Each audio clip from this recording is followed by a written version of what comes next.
Hello everyone, आज हम करेंगे केमिकल प्रॉपर्टीज़ में electrophilic substitution reaction of phenol. तो हमने पहले भी करी हुई है इलेक्ट्रोफिलिक सब्स्टिट्यूशन, वैसे ही पैटर्न रहेगा यहाँ पर भी इलेक्ट्रोफिलिक का, बस थोड़े से चेंजेस है क्योंकि यहाँ पर हमारे पास फिनॉलिक ग्रुप है। तो हम थोड़ा अलग से, हम यहाँ पर कुछ चीज़ें होंगी अलग से होंगी, जैसे हम नॉर्मली करते थे हैलोजिनेशन वैसे नहीं होगा अभी, थोड़ा सा इसमें चेंजेस होंगे, बाकी सब यहाँ पे सेम रहेगा। ठीक है, तो स्टार्ट करते हैं फ्रॉम हेलोजिनेशन। जैसे कि हमारे पास है फिनॉलिक ग्रुप पैराफिनॉल। ओके, तो फिनॉल में अगर हमें करवाना हो हेलोजिनेशन तो हम जैसे ऐड कर रहे हो यहाँ पे ब्रोमीन, हमें ब्रोमीन जो है ब्रोमिनेशन कराना है इसका।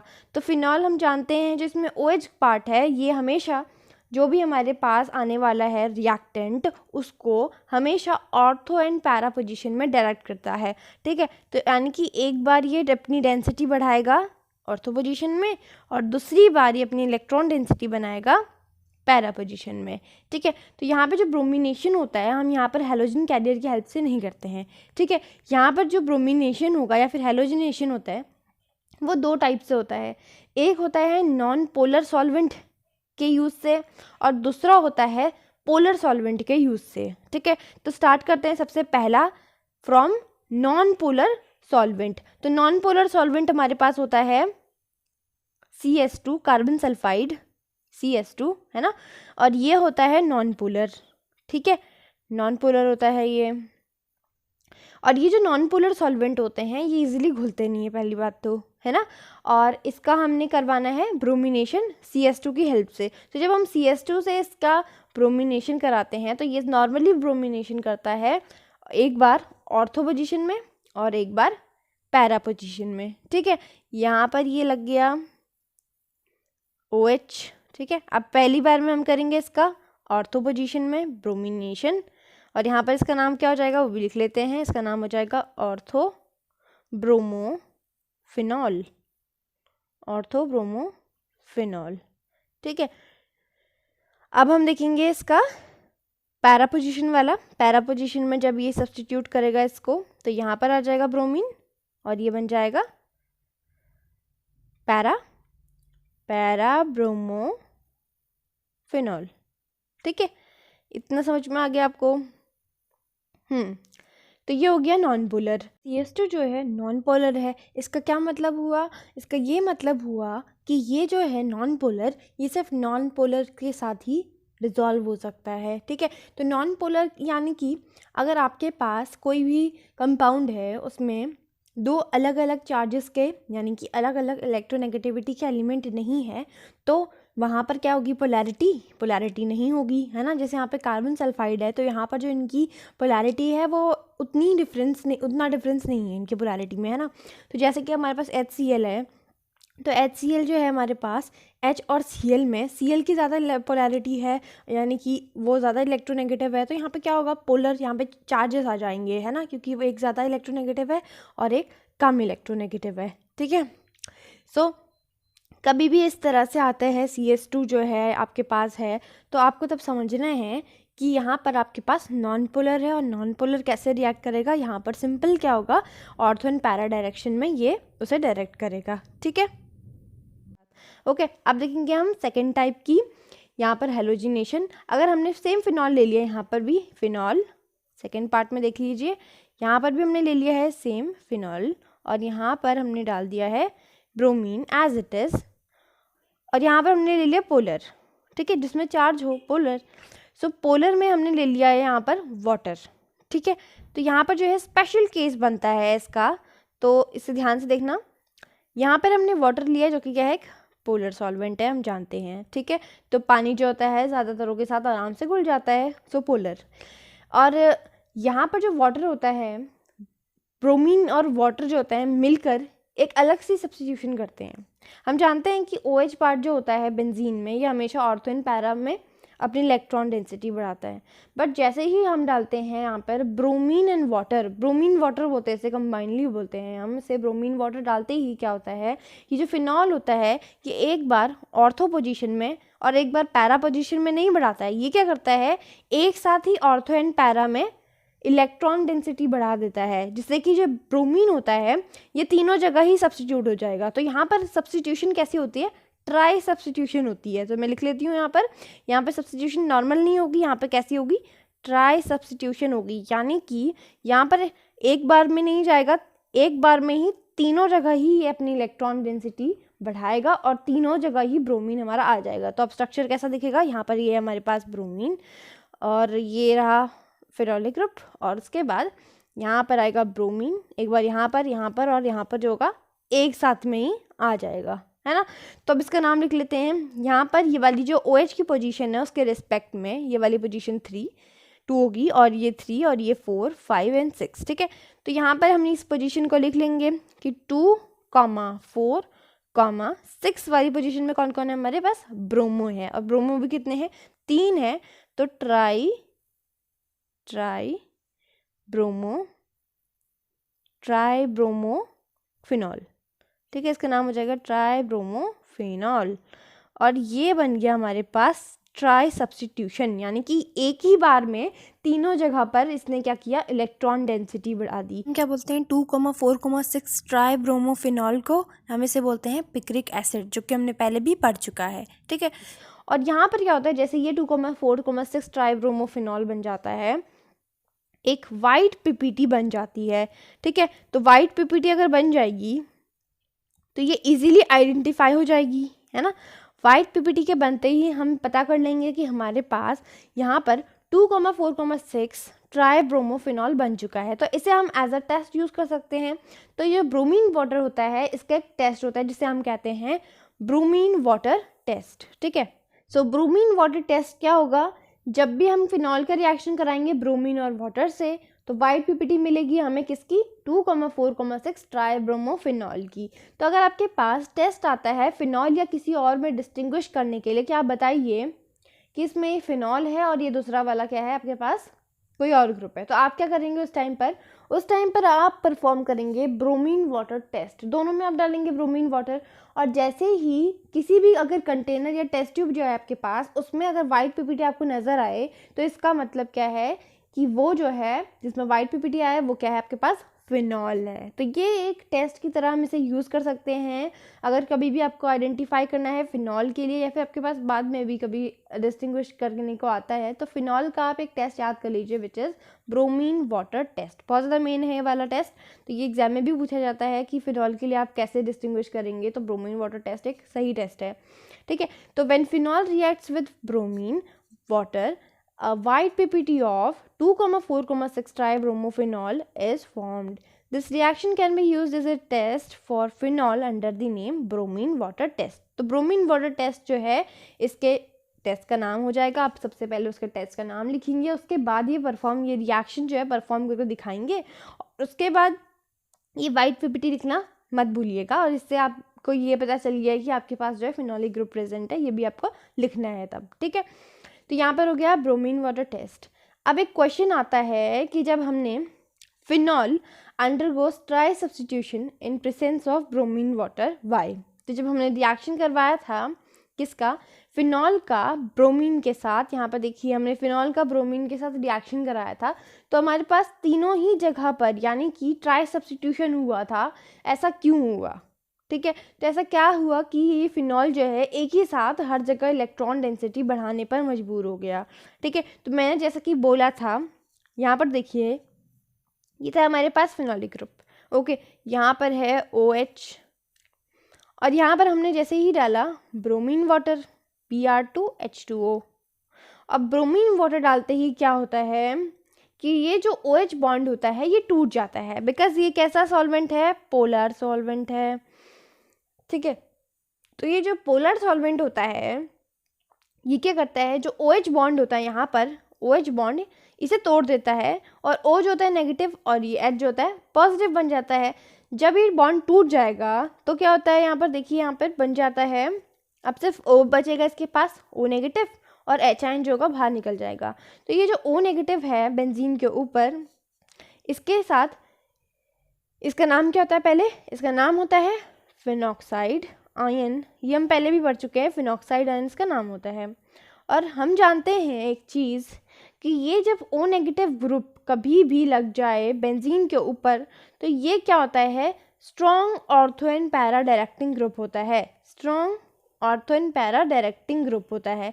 So strong ortho and para directing group करता क्या है, ये इतना ज़्यादा स्ट्रॉन्ग होता है कि ये एक साथ ही ऑर्थो एंड पैरा पोजीशंस में, जहाँ जहाँ भी ऑर्थो एंड पैरा पोजीशन होगी वहाँ वहाँ ये क्या करेगा, इलेक्ट्रॉन डेंसिटी बढ़ा देता है, और इसके वजह से क्या होता है, ट्राई सब्स्टिट्यूशन हो जाती है। ठीक है, यानी कि ब्रोमीन जो होता है एक साथ ही ऑर्थो एंड पैरा पोजीशन में लग जाता है। तो यही रीज़न आपको लिखना है अगर आपके पास एग्जाम में क्वेश्चन आता है कि फिनॉल जो होता है ट्राई सब्स्टिट्यूशन क्यों करता है जब उसके साथ ब्रोमीन वाटर होता है। जब हमने CS2 डाला तब तो उसने ऐसा नहीं किया, तब नॉर्मल ऑर्थो एंड पैरा उसने अलग अलग करके दिखाया था। बट यहाँ पर जब हमने ब्रोमीन वाटर डाला, क्योंकि वो क्या है, एक पोलर सॉल्वेंट है, मेन चीज़ यहाँ पे पोलर है कि ये पोलर सॉल्वेंट है, और पोलर होने की वजह से क्या होगा, यहाँ पर जो ये OH बॉन्ड है ये टूट जाएगा। टूटने की वजह से क्या बन जाएगा, phenoxide ion. Phenoxide ion is a strong ortho and para directing group which results in tri substitution. तो वही रीज़न यहाँ पर लिखा हुआ है कि water is a polar solvent, the OH bond of the phenol breaks in the presence of water, जो कि क्या है, पोलर सॉल्वेंट है, टू गिव फिनॉक्साइड आयन। और हम जानते हैं फिनॉक्साइड आयन में जो O नेगेटिव ग्रुप लगा हुआ होता है वो क्या करता है, present on the benzene in phenoxide ion is a strong ortho para directing group. तो वो एक साथ ही क्या करता है, ऑर्थो एंड पैरा पोजीशन में अपनी इलेक्ट्रॉन डेंसिटी बढ़ाता है, एंड दस ट्राई सब्स्टिट्यूशन अकर्स। तो इसी वजह से क्या होता है, ट्राई सब्स्टिट्यूशन होती है। तो यही रीज़न आपको अपने एग्जाम में लिखना है। ठीक है, अब हम देखेंगे नेक्स्ट विच इज़ सल्फोनेशन। अब फिनॉल का हम करवाएंगे सल्फोनेशन। तो यहाँ पर सल्फोनेशन जो होता है वो क्या होता है, थोड़ा सा यहाँ पर चेंज होता नॉर्मली है, बट थोड़ा सा यहाँ पर टेम्परेचर का है। ठीक है, तो ध्यान दीजिएगा यहाँ पर। तो हमारे पास है फिनॉलिक ग्रुप, फिनॉल बना लेंगे हम OH। ठीक है, सो ये फिनॉल है, फिनॉल का हमने रिएक्शन करवाना है, सल्फोनेशन कराना है, यानी कि हमें यहाँ पर कौन सा ग्रुप ऐड ऑन करना है, SO3H ग्रुप को ऐड करना है, इसे हम सल्फोनेशन कहते हैं, है ना। और सल्फोनेशन कराने के लिए हमेशा हम यूज़ करते हैं कंसनट्रेटेड H2SO4 यूज़ करते हैं। तो H2SO4 को हम कैसे लिखेंगे, SO3H इस तरफ, और कौन कौन बच गया अब H2SO4 में, अगर H2SO4 को देखिए उसमें से अगर हम SO3H हटा दें तो OH बच जाएगा हमारे पास, उसे हम इस तरह लिख देंगे। ठीक है, तो जब हमने फिनॉल का रिएक्शन करवाया कंसनट्रेटेड H2SO4 के साथ, तो क्या होता है, ये नेगेटिव में टूटता है और ये पॉजिटिव में टूटता है, और ये वाला बॉन्ड ब्रेक हो जाएगा। OH क्योंकि ऑर्थो एंड पैरा डायरेक्टिंग है, तो एक बार SO3H को ऑर्थो में और एक बार पैरा में डायरेक्ट करेगा। ठीक है, तो ये बात जो है इतनी ही आसान नहीं है। एक्चुअली क्या होता है, यहाँ पर जब हम टेम्परेचर लेते हैं 288 से लेकर के 293 केल्विन, तब क्या होता है, ये इसे ऑर्थो पोजीशन में डायरेक्ट करेगा। देखिए ये है हमारे पास फिनॉल, और यहाँ पर आ जाएगा SO3H। ठीक है, तो ये क्या बन गया अभी, ऑर्थो। यहाँ पर ध्यान दीजिएगा, जो SO3H है वो स्ट्रॉन्ग ग्रुप है और OH जो है उससे कम है, वीक है वो उससे। तो यहाँ पर हम नाम किसका लिखेंगे, सबसे पहले OH का, यानी कि जो कोई भी साइड चेन है SO3H के रिस्पेक्ट में। तो यहाँ पे ऑर्थो पोजीशन में होगा हाइड्रोक्सी बेंजीन सल्फोनिक एसिड। ठीक है, बेंजीन सल्फोनिक एसिड। अब देखिए यहाँ पर नाम में जो होगा, हम नाम में तो हम ऐसे लिखेंगे जैसे कि स्ट्रॉन्ग जो है उसके रेफरेंस में हम लिखेंगे, बट डायरेक्ट कौन कर रहा होगा, OH ही कर रहा होगा, क्योंकि वो ऑलरेडी इस ग्रुप में प्रेजेंट है। ठीक है, तो अभी आपको यहाँ पे बात क्या ध्यान देनी है कि अगर जब भी हमारे पास टेम्परेचर रहेगा 288 से लेकर के 293 केल्विन, तब आप कौन सा प्रोडक्ट बनाएंगे, ऑर्थो प्रोडक्ट बनाएंगे। अगर आपके पास रहेगा, यहाँ पर देखिए ये है हमारे पास फिनॉल, और फिनॉल के पास अगर आपने फिर से डाल दिया कंसनट्रेटेड H2SO4, कंसनट्रेटेड H2SO4 को हम लिखते हैं SO3H और इस तरफ OH। ठीक है, और यहाँ पर अगर आपके पास टेम्परेचर रहेगा 373 केल्विन, ठीक है 373 केल्विन, तब क्या होगा, यानी कि 100 डिग्री सेल्सियस आप कह सकते हैं। तो 100 डिग्री सेल्सियस में यहाँ पर क्या होता है, जो फिनॉल होता है इस SO3H को क्या करेगा, अपनी पैरा पोजीशन में डायरेक्ट करेगा। तो यहाँ पर टेम्परेचर का जो है आपको याद करना पड़ेगा कि 373 में पैरा पोजीशन में SO3H आएगा। तो नाम किसके रेफरेंस में आएगा, यहाँ पर पैरा पोजीशन में होगा हमारा OH, यानी कि hydroxy, para hydroxy benzene sulphonic acid. ठीक है, बेंजीन सल्फोनिक एसिड। इतना समझ में आ गया आपको? तो ये हो गया हमारा सल्फोनेशन। तो बस आपको इतना याद रखना है कि 288 से 293 में कौन सा होगा, ऑर्थो पोजीशन में यहाँ पर SO3H जाएगा, और 373 में ये जाएगा पैरा पोजीशन में। अब हम देखेंगे इसका नाइट्रेशन। अब यहाँ पर भी नाइट्रेशन में भी यहाँ पर थोड़ा सा अलग होता है, ठीक है। तो यहाँ पर आप लिख सकते हैं, इसे आप अलग से मार्क कर लीजिए, क्योंकि यहाँ पर नॉर्मल ट्रेंड नहीं चल रहा है, यहाँ पे थोड़े थोड़े चेंजेस है। यहाँ पे फिनॉल जो है थोड़े थोड़े चेंजेस यहाँ पे करता है। ओके, चलो देखिए अब क्या होता है इसमें चेंज। यहाँ पर है हमारे पास फिनॉल, और फिनॉल रिएक्ट करता है डाइल्यूट, किसके साथ करता है ये, एक तो करता है ये नाइट्रेशन कराते समय डाइल्यूट HNO3, और किसके साथ होता है ये कंसनट्रेटेड H2SO4 हम डालते हैं जब भी हम नाइट्रेशन करवाते हैं। तो लिख लेते हैं डाइल्यूट HNO3 को। डाइल्यूट HNO3 को हम कैसे लिखेंगे, हमें NO2 ग्रुप दिखाना है इसमें, NO2, और बचा हुआ जो ग्रुप है यानी कि OH ग्रुप, उसे हम इस तरह से दिखा देंगे, है ना। तो यहाँ पर ये जो होता है इस तरह से टूट जाएगा बॉन्ड, है ना। और बॉन्ड टूटते ही क्या होगा, ये जो NO2 नेगेटिव है, NO2 पॉजिटिव पार्ट है और ये नेगेटिव पार्ट है, तो पॉजिटिव वाला कहाँ जाएगा, एक बार ऑर्थो में और एक बार पैरा में, ठीक है। तो ये तो बनता ही है, ये कॉमन ट्रेंड है। तो एक बार ऑर्थो में बनेगा और एक बार पैरा में बनेगा। तो यहाँ पे फिनॉल जो है यहाँ पे बन गया NO2 ऑर्थो पोजीशन में, तो नाम हो जाएगा इसका नाइट्रो, ऑर्थो नाइट्रो फिनॉल, ठीक है। अब एक और सब्स्टिट्यूट बनेगा इसका, जो कि है पैरा पोजीशन वाला, और यहाँ पर होगा हमारे पास OH, यहाँ पे बन गया हमारे पास फिनॉल, और यहाँ पर NO2 ग्रुप आ गया पैरा, इसका नाम हो जाएगा पैरा नाइट्रोफिनॉल, ठीक है। इतना समझ में आ गया आपको। अब यहाँ पे जैसे कि नॉर्मल ट्रेंड होता है, हम जानते हैं कि जब भी पैरा पोजीशन वाला बनता है वो हमेशा क्या होता है, मेजर बनता है, और हमेशा जो ऑर्थो पोजीशन वाला होता है वो हमेशा माइनर बनता है। तो यहाँ पर क्या है, एक्सेप्शन है, ठीक है, एक्सेप्शन है, आप लिख लीजिए, एक्सेप्शन है ये वाले नाइट्रेशन में। एक्सेप्शन ये है कि यहाँ पर जो ऑर्थो होता है, ऑर्थो नाइट्रोफिनॉल होता है, ये बनता है मेजर अमाउंट में, ठीक है, लिख लीजिए इसे, ये बनता है मेजर और ये बनता है माइनर। और इसका रीज़न भी मैं आपको बताऊंगी अभी, इसे क्वेश्चन आंसर फॉर्म में करेंगे कि ये जो होता है ऑर्थो नाइट्रोफिनॉल ये मेजर में बनता है, और माइनर वाला कौन सा बनता है, पैरा वाला। जबकि हम जानते हैं पैरा वाला जो होता है सिमेट्रिकल होता है, तो इस वजह से ही ज़्यादा बनता है। बट यहाँ पर क्या होता है, ऑर्थो वाला ज़्यादा बनता है, ऐसा क्यों, इसे हम क्वेश्चन फॉर्म में करेंगे। So during nitration of phenol, अभी हम नाइट्रेशन कर रहे थे, so during nitration of phenol ortho nitrophenol formed in major amount why. तो ऑर्थो नाइट्रोफिनॉल जो है मेजर अमाउंट में क्यों बना, तो इसका रीज़न जो होता है ये फिनॉल में ही छुपा हुआ है। देखिए क्या होता है, यहाँ पर है हमारे पास बेंजीन और इसके ऊपर है OH ग्रुप, ठीक है।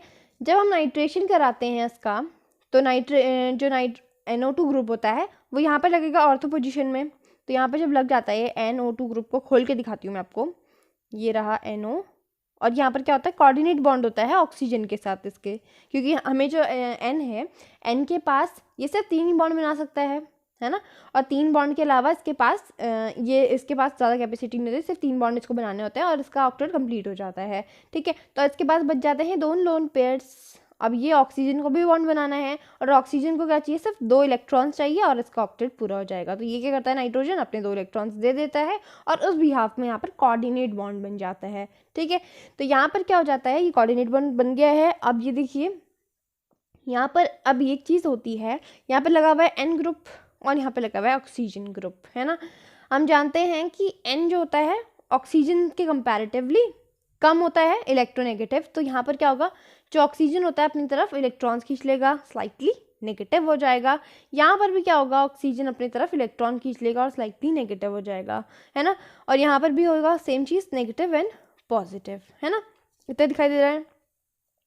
तो ये जो H पॉजिटिव होता है और यहाँ पर जो O पॉजिटिव होता है, ये लोग बना लेते हैं हाइड्रोजन बॉन्ड। दिख रहा है, जब भी हाइड्रोजन किसी भी इलेक्ट्रोनेगेटिव एलिमेंट के साथ हाइड्रोजन बॉन्ड बना ले, एक्सेप्ट फ्लोरीन के साथ तो छोड़ करके, आप सारे के सारे जो हैं वो बनाते हैं हाइड्रोजन बॉन्ड, ठीक है। तो यहाँ पर क्या होता है, ये जो ऑक्सीजन होता है हाइड्रोजन के साथ मिलकर बनाता है हाइड्रोजन बॉन्ड, और इसे हम क्या बोलते हैं, इंट्रा मॉलिक्यूलर, क्योंकि इसमें मॉलिक्यूल के विद इन मॉलिक्यूल जो है इंट्रा मॉलिक्यूलर हाइड्रोजन बॉन्ड बन रहा है, इंट्रामॉलिक्यूलर हाइड्रोजन बॉन्ड। ठीक है, तो यहाँ पे इंट्रामॉलिक्यूलर हाइड्रोजन बॉन्डिंग है, इसके वजह से ये क्या हो गया, मोर स्टेबल। जब वो स्ट्रांग है तो स्टेबल है ना। और इसके वजह से जब कोई चीज़ ज़्यादा स्टेबल होगी तो वो चीज़ क्या होगी, ज़्यादा बनेगी। तो इसी वजह से क्या होता है, ये जो हमारे पास ऑर्थोनाइट्रोफिनॉल होता है ये ज़्यादा बनता है बजाय कि पैरानाइट्रोफिनॉल की। हाँ, उसमें सिमेट्री है, बट यहाँ पर क्या है, यहाँ पर स्टेबिलिटी भी है, क्योंकि यहाँ पर बन रहा है hydrogen bond which is strongest bond. तो अभी जो है हाइड्रोजन बॉन्ड स्ट्रॉन्ग है, इसकी वजह से ये वाला प्रोडक्ट ज़्यादा बनता है। तो इसका रीज़न लिख लीजिए, this is due to the presence of intramolecular hydrogen bonding in orthonitrophenol, जो कि हमारे पास जो पैरा है उसमें ऐसा नहीं होगा, which is not there in paranitrophenol. तो यहाँ पर जो पैरानाइट्रोफिनॉल है उसमें ऐसा नहीं है कि उसमें हमारे पास यहाँ पर इंट्रामॉलिक्यूलर होगी, उसमें इंटरमॉलिक्यूलर होगी, है ना। फ़र्क समझ में आया यहाँ पे, इंटरमॉलिक्यूलर और इंटरमॉलिक्यूलर में यहाँ पर जैसे OH है और वहाँ पर NO2 का यहाँ पर इस तरह से रहेगा, तो ये लोग तो बहुत दूर हैं तो ये अपने पास बॉन्ड नहीं बना पाएंगे। मगर अगर यहाँ पर एक और फिनॉल का मॉलिक्यूल होगा तो वो दोनों मिलकर भी तो बना सकते हैं। मगर हमें अभी देखना है सिर्फ ऑर्थो, हम अभी यहाँ पर बात कर रहे थे ऑर्थोनाइट्रोफिनॉल की, इसीलिए हमें ये नहीं दिखना है कि वो किसी और के साथ बना सकते हैं, हम विद इन द मॉलिक्यूल की बात कर रहे हैं। तो अभी जो सिर्फ मॉलिक्यूल में ही, क्योंकि तब हमें हमारे पास बहुत सारे तो बनेंगे, मगर हमें यहाँ पे क्या देखना है, यहाँ पे ऑर्थो नाइट्रो में देखना है हमें, ऑर्थो और पैरा में देखना है हमें। तो ऑर्थो जो होगा वो ज़्यादा स्टेबल होगा क्योंकि स्ट्रॉन्ग भी है और इसलिए स्टेबल भी होगा। ठीक है, तो यही रीज़न आप लिखेंगे कि ऑर्थोनाइट्रोफिनॉल में हाइड्रोजन बॉन्डिंग होती है, वो भी कैसी, इंट्रामॉलिक्यूलर, और इसी की वजह से वो स्टेबल होता है, और जो कि हमारे पास पैरानाइट्रोफिनॉल में नहीं है। ठीक है, अब एक और क्वेश्चन आता है इसी बिहाफ में जो मैंने अभी आपको बताया था, which of the following orthonitrophenol and paranitrophenol is less steam volatile. अब इनमें से लेस स्टीम वॉलेटाइल कौन सा होगा। लेस स्टीम वॉलेटाइल समझ में आ रहा है आपको।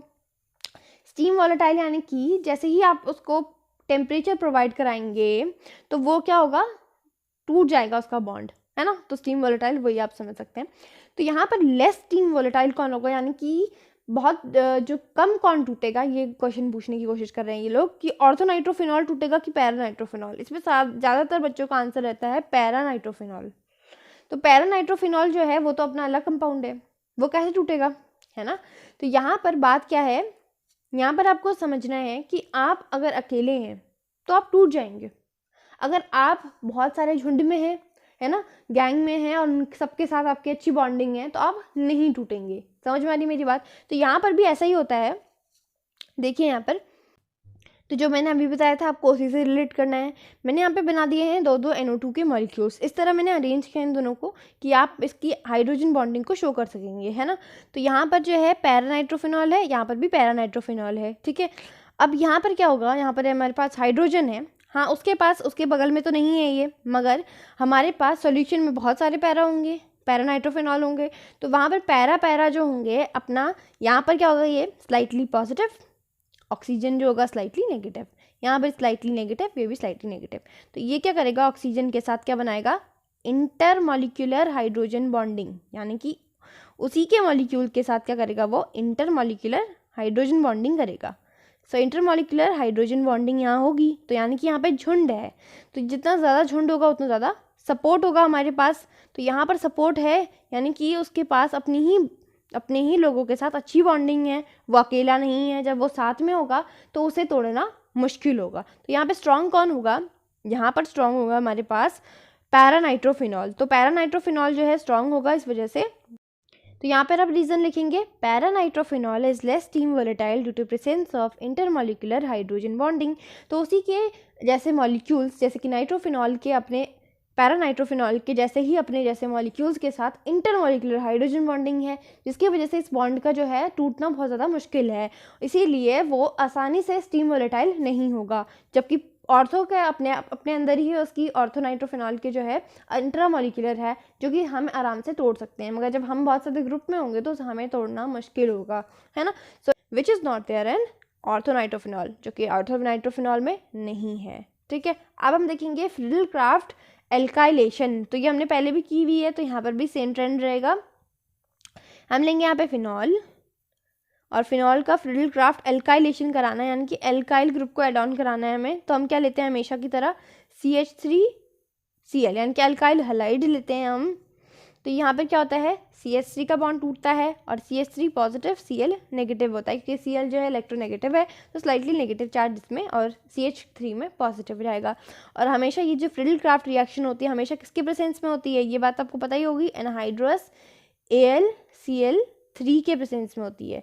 तो एनहाइड्रस AlCl3 के प्रेजेंस में ये रिएक्शन होती है, तो तब क्या होता है, ये जो CH3 है, CH3 और Cl टूट जाते हैं और CH3 एक बार ऑर्थो में अपनी पोजीशन बनाएगा और एक बार पैरा में, क्योंकि OH है तो ऑर्थो एंड पैरा डायरेक्टिंग है ये। तो यहाँ पर OH जो होगा एक बार ऑर्थो में CH3 को डायरेक्ट करेगा और एक बार ऑर्थो की जगह पैरा में।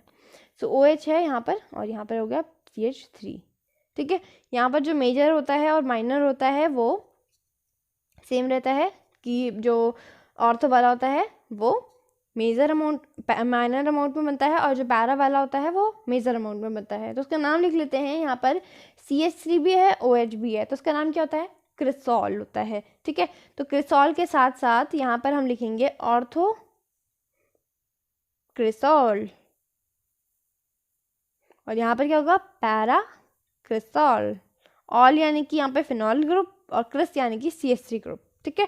तो ये हो गया ऑर्थोक्रिसॉल और पैराक्रिसॉल यहाँ पर बन जाएंगे। अगर आपको ये वीडियो बहुत अच्छा लगा, हेल्पफुल लगा, तो प्लीज़ लाइक कीजिएगा, शेयर कीजिएगा अपने दोस्तों के साथ एंड कमेंट कीजिएगा। अगर आपको कोई डाउट है तब भी कीजिएगा एंड सब्सक्राइब द चैनल। अगर आप चाहते हैं मेरे चैनल की जो अपडेट्स हैं आप तक पहुँचे, तो आप बेल आइकन भी प्रेस कर सकते हैं। Thank you and good bye.